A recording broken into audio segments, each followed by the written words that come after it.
So I have a new knife model here being shown for the first time that feels like it was made or designed for a superhero, somebody like Batman or something like that.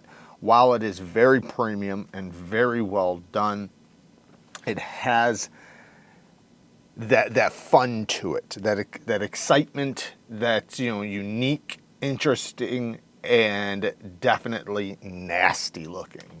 So today we are checking out a new model from CAVOL Knives, and it is called the Ripback. The Ripback. I love the name. It is in M390 steel with a drop point dual ground double recurve tanto. That is a mouthful. Very, very pokey tip. And because this front end also kind of recurves a little bit, when you're poking down with it, it's almost like it claws itself into something in the most devastating way possible, because it has true penetration, not too much recurve, but just enough that like when it hits, it pulls. This is 2mm thick leather cowhide, so this would represent skin to some extent, even thicker. And I'm just gonna do a very light swipe and see how much damage it does. Then we'll do a better one. So that was just a baby swipe, and look at that, all the way through and through. That is definitely some damage. And that was just a baby swipe. I'm gonna give it an even softer swipe this time. I wanna see if there's a point of which I can't cut through it. Okay, so that was me I didn't put no pressure on the handle. So if I just kind of go like that, it lifts it up a little bit. But if I hold it in place and I do that same baby swipe, yeah, that would be pretty significant right there. And then if you put any kind of effort, even if it's a light amount of effort, it's tearing all the way through and through. So now if you really, really wanted to try and you were really desperate, and this is effortless. Wow, yeah, you're gonna try not to hit my hand.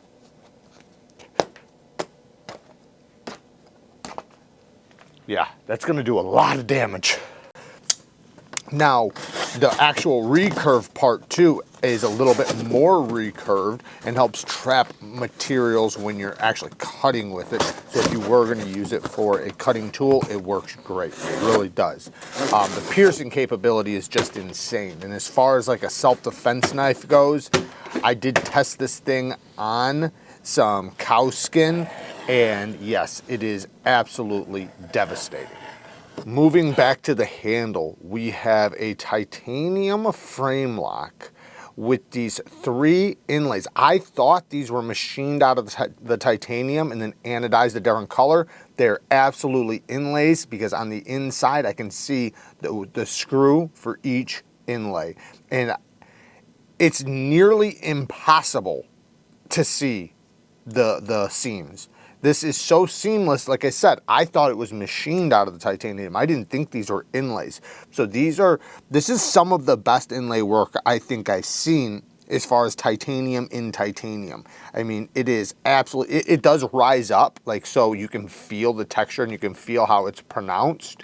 But as far as looking for a seam, it just doesn't have them. It does not have any seams at all. You would think it just rose out like it was machined around. Now, the handle does have a recurve to it as well. So this is made or designed for a reverse grip or mainly a PIKAL grip. So it is designed for this type of PIKAL style grip, and it is called the PIKAL, to be honest. So, but because of that double recurve, doing a reverse grip is also really nice, and you can still do the forward grip. Yes, this goes up a little bit, but you can kind of nestle your hand in there really nicely. I did break down cardboard with it, and it worked great. Actually, surprisingly good. especially for such a thick, robust spine that does taper down to, man, such a nasty, pokey tip. But it has this swedge that really helps bring down the strength of the spine down to the tip, so it shouldn't be too fragile. It's obviously still very pokey, so it's not made for hard use as far as the tip goes, but it's nasty with precision and poking. Now, because it's a hollow grind here and a flat grind here, the hollow is definitely going to be quite a bit more slicing. It does help trap materials. So doing elongated cuts is easy. So like, it's so easy to make a stretched out long cut because this recurve traps it for 90% of the way, and then when you need a little bit more distance, this is slightly recurved and it helps trap it too. So you get cutting power from here all the way to the tip, which is crazy. Let's talk about this action, because man, this thing is not only wicked looking, it is wicked cool, but it has a great reverse flick action. It is not left-handed at all. This is only going to be for righties. Very smooth, easy access to the lock bar. They did not make a cutout, but they did chamfer both sides, so it is nice and comfortable, very easy to disengage, and it is damn near fall shut action. It is very drop shutty. And it has a nice sound to it. You can really hear the detent when it locks in. The detent is on the stronger side, but mine is broken in. I've been using mine and everything. Mine is broken in beautifully, very quickly. So I'll say if you get it out of the box and the detent feels a little stout, just continue using it and playing with it, and I'm telling you, this thing breaks in like a champ. My detent feels far lighter than it did out of the box, you know, and that happens sometimes. It just, sometimes there's not a burr, but like the edge of the hole where the detent ball drops in just needs a little bit of working in. So, and that's what's happened here. I can thumb flick it. Now you want to be careful not to put pressure on the lock bar like most frame locks, but it does have a nice satisfying reverse flick, and like I said, very nice sound to it.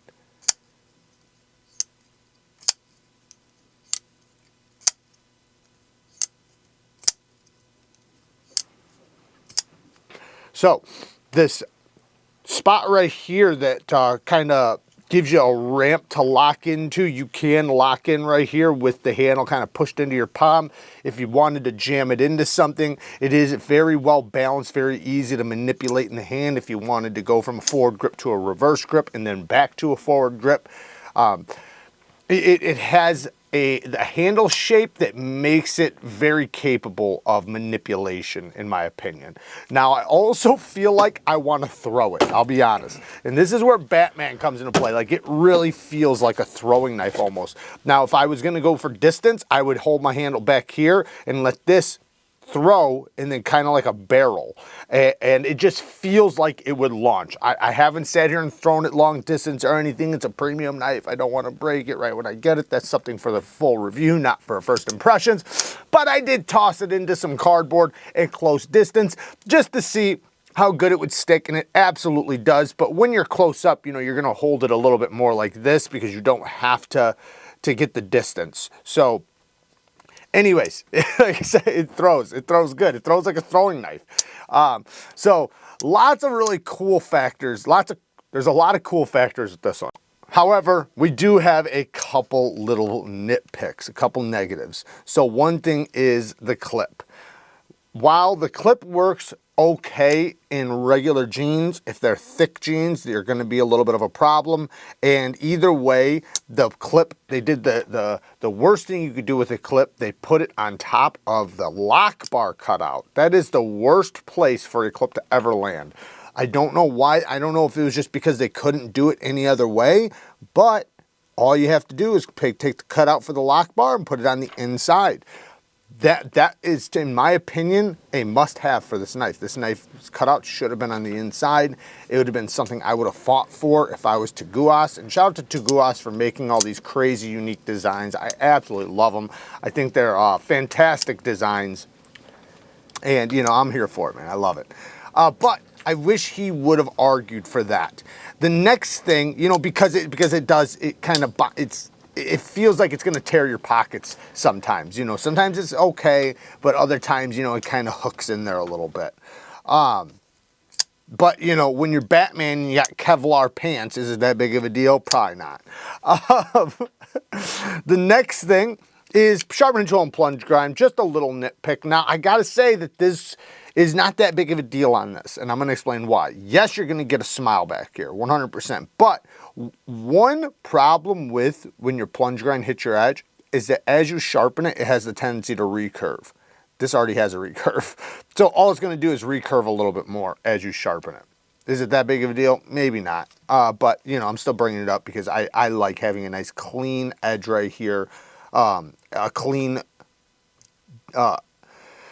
like having the edge separated from the plunge grind and where the end of the plunge grind lands. I don't like the end of the plunge grind hitting the edge like this. But, you know, it's not a deal breaker, but especially on this because of the shape and everything.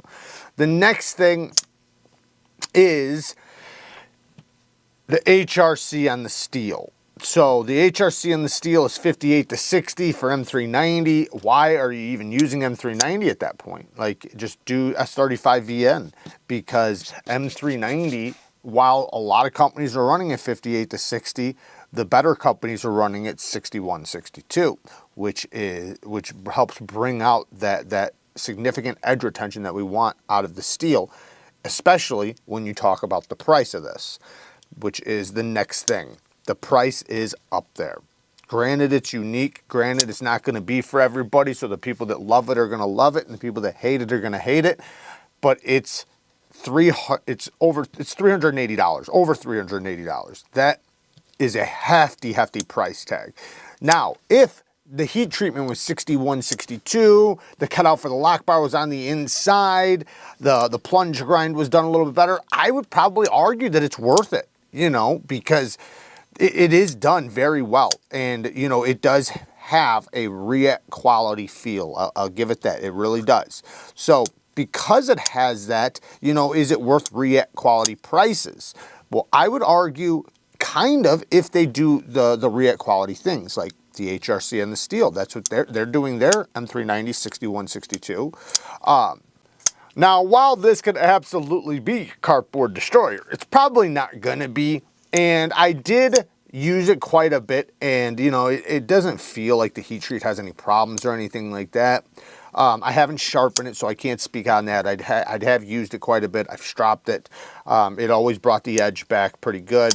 So while, you know, I'm screaming negatives, for the most part, the people that are going to be buying this and using this, they're not going to be trying to get, you know, the high performance edge retention out of it. But, you know, it's just nice to know that it has it. That's my point. But all in all, it's an awesome knife. And, you know, I love the crazy. I love the unique. I'm here for it. I'm definitely, especially when it's unique and crazy and works really good. That's another thing. You know, obviously this has somewhat of a sway back, or sorry, a PIKAL grip. So in the forward grip, it might not be as comfortable as the PIKAL grip, but it absolutely works. And, you know, this handle from here to here, it doesn't sway back till from here to here. So as long as you're up here, I mean, this feels just like a regular knife. You're just holding a regular knife. Even the pinch grips, you know, from right here are just, you know, it's just like a regular knife. It's not until you hold back here that you really feel the tail of this thing that is designed for the PIKAL grip. Anyways, I think it's awesome. I think it's awesome. And shout out to CAVOL Knives for actually, and shout out to Teguas. Shout out to Teguas for doing designs that are out of the box. They're not the everything you see out there. We need designers like Teguas in the community, because he's the one that makes these designs that are not everything you see every single day over and over and over and over. I'm always excited to see what he has next. CAVOL's knocking their knives out of the park. I just wish the little details that I'm talking about could possibly be touched up, but you know, regardless, that doesn't stop it from being an absolute banger of a knife, and they did a great job. So work hard, stay tough. You know society's relying on you. Until next time, peace.